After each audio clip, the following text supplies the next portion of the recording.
നമ്മൾ എത്തിയിട്ട്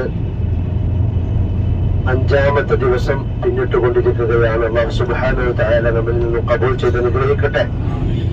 നമ്മള് പരിശുദ്ധമായ ഹറമിൽ ചെയ്ത മുഴുവൻ പ്രവർത്തനങ്ങൾക്കും അർഹമായ പ്രതിഫലം റബ്ബ് സുബ്ഹാനഹു വ തആല നൽകി അനുഗ്രഹിക്കട്ടെ. ആമീൻ യാ റബ്ബൽ ആലമീൻ. ഇന്ന് നമ്മള് നമ്മുടെ സാധാരണ ഉള്ള യാത്രകളിൽ നിന്നൊക്കെ വ്യത്യസ്തമായി കൊണ്ടുള്ള ജിദ്ദയിലേക്കൊരു യാത്ര എന്ന നിലക്ക് നമ്മൾ ഇറങ്ങിയിരിക്കുകയാണ്. അല്ലാഹു സുബ്ഹാനഹു വ തആല ഖബൂൽ ചെയ്ത് അനുഗ്രഹിക്കട്ടെ. വന്നിറങ്ങി ജിദ്ദ എയർപോർട്ടിൽ വന്നിറങ്ങി പോരുന്ന സമയത്തും മറ്റുമൊക്കെ ഉസ്താദും ഒക്കെ പറഞ്ഞു തന്നിരുന്നു, ജദ്ദത്ത് വല്യമ്മ, നമ്മുടെ വല്യമ്മയുടെ നാടാണ്. മഹദിയായ ഹവ്വാ ബീവി റളിയല്ലാഹു തആല അൻഹയെ മറവ് ചെയ്ത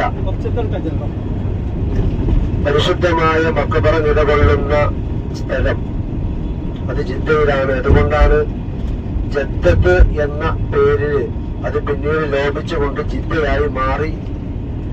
ആ മഖബറത്ത് ഹവ്വാ റളിയല്ലാഹു തആല അൻഹയുടെ ആ ഖബർ നമുക്ക് കാണണം. അല്ലാഹു തൗഫീഖ് നൽകി അനുഗ്രഹിക്കട്ടെ.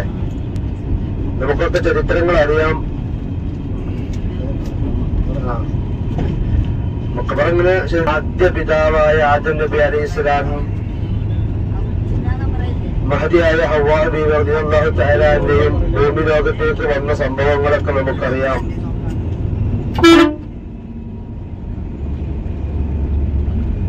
മഹാനായ ആദം നബി അലൈഹിസ്സലാം ശ്രീലങ്കയിലെ, ഇന്നത്തെ ശ്രീലങ്കയിലെ സിലോണില് ആദം മലയിൽ വന്നിറങ്ങുകയും മഹദിയായ ഹവ്വാ ബീവി റളിയല്ലാഹു തആല അൻഹ പരിശുദ്ധമായ ഈ മക്കയിലെ അറഫയിൽ വന്നിറങ്ങുകയും ഒക്കെ ചെയ്തത്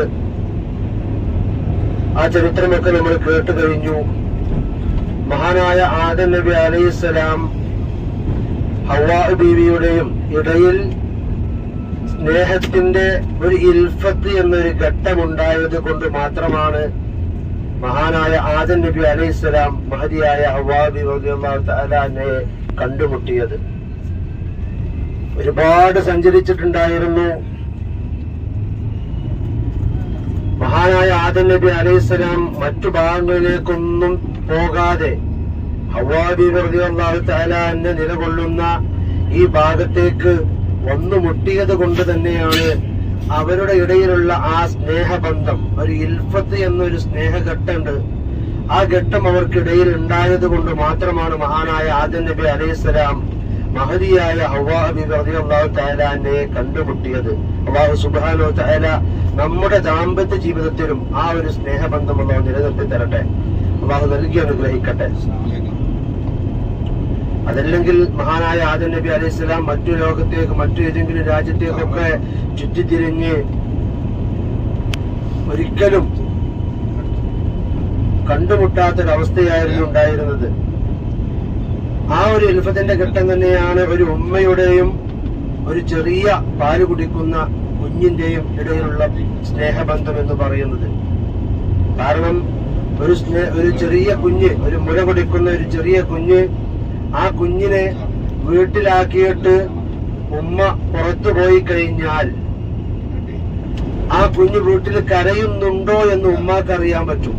എന്താ കാരണം? ഈ ഇൽഫത്തിന്റെ ഒരു സ്നേഹബന്ധം ഉമ്മാക്കും കുഞ്ഞിനും ഇടയിലുണ്ട്. കുഞ്ഞ് പാലിനാണ് കരയുന്നത് എങ്കിൽ ആ ഉമ്മയുടെ മുലയിലേക്ക് പാലിറങ്ങി വരുമെന്ന് ശാസ്ത്രലോകം വരെ തെളിയിച്ചതാണ്. അതെന്തുകൊണ്ടാണെന്ന് വെച്ചാൽ അവർക്കിടയിൽ ഇൽഫത്തിന്റെ സ്നേഹബന്ധം ഉണ്ടായതുകൊണ്ട് മാത്രമാണ്. അല്ലാഹു സുബ്ഹാനഹു വ തആല നമ്മുടെ മക്കളെയൊക്കെ സ്വാലിഹീങ്ങളാക്കട്ടെ. അതുപോലെ മഹാനായ ആദം നബി അലൈഹിസ്സലാം ഹവ്വാ ബീവി റളിയല്ലാഹു തആല അൻഹയെ കണ്ടുമുട്ടിയ ആ സ്ഥലം നമ്മൾ കണ്ടു. അറഫ, അറിഞ്ഞു, കണ്ടറിഞ്ഞു എന്നൊക്കെ അർത്ഥം വരുന്ന അറഫയിൽ വെച്ചുകൊണ്ടാണ് മഹാനായ ആദം നബി അലൈഹിസ്സലാം ഹവ്വാ ബീവി റളിയല്ലാഹു തആല അൻഹയെ കണ്ടുമുട്ടിയത്. മഹാനായ ആദം നബിയും ഹവ്വാ ബീവിയും ഒരു ചെറിയൊരു അല്ലാഹു സുബ്ഹാനഹു വ തആല വിലക്കിയ ഒരു മരത്തിന്റെ പഴം ഭക്ഷിച്ചത് കൊണ്ട് മാത്രമാണ് ഇനി അവിടെ നിൽക്കാനുള്ള സ്ഥാനമില്ല, നിങ്ങൾ ഭൂമിയിലേക്ക് പോരണമെന്ന് പറഞ്ഞ് പുറത്താക്കിയതൊക്കെ നമുക്കറിയാം. മഹാനായ ആദം നബി അലൈഹി സ്വലാം 300 വർഷക്കാലം ഈ ഭൂമി ലോകത്ത് വന്നിട്ട് അള്ളാഹുവിനോട് പല രാജ്യങ്ങളിലൂടെ സഞ്ചരിച്ചപ്പോഴൊക്കെ ദ്വാ ചെയ്തിട്ടുണ്ടായിരുന്നു, അള്ളാഹുവെ സ്വർഗത്തിൽ വെച്ച് ചെയ്തു പോയ ആ ഒരു തെറ്റ് നീ പുറത്തു തരണേ എന്ന് പറഞ്ഞിട്ട് ദ്വാ ചെയ്തിട്ടുണ്ടായിരുന്നു. പക്ഷേ ഏത് ദ്വാരത്തിലൂടെ കറങ്ങിയപ്പോഴും ആദം നബി അലൈഹി സ്വലാമിന് അള്ളാഹു പുറത്തു കൊടുത്തതായിട്ട് അറിയപ്പെട്ടിട്ടുണ്ടായിരുന്നില്ല. അവസാനം മഹാനായ ആദം നബി അലൈഹി സ്വലാം ഈ പരിശുദ്ധമായ ഭൂമികയിലെത്തിയിട്ട് ഇവിടെ നിന്ന് ദുആ ചെയ്തപ്പോഴാണ് ആദം നബി അലൈഹി സ്വലാമിന് അല്ലാഹു സുബ്ഹാനഹു വ തആല പുറത്തു കൊടുത്തത് എങ്കിൽ ആ മണ്ണിലാണ് ഇന്ന് നമ്മൾ എത്തിപ്പെട്ടിട്ടുള്ളത്.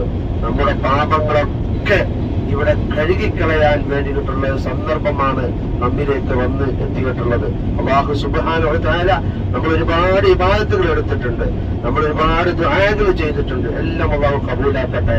ഇവിടെ നിന്ന് പോകും മുമ്പ് ഖറജ മിൻ ദുനൂബിഹി കയൗമി വലദത്തു ഉമ്മുഹു എന്ന് പറഞ്ഞതുപോലെ ഒരു ഉമ്മ പ്രസവിച്ച കുഞ്ഞിനെ പോലെ പാപങ്ങളിൽ നിന്ന് അവൻ പുറത്തു പോകണം, അവൻ പാപ സുരക്ഷിതരാവണം.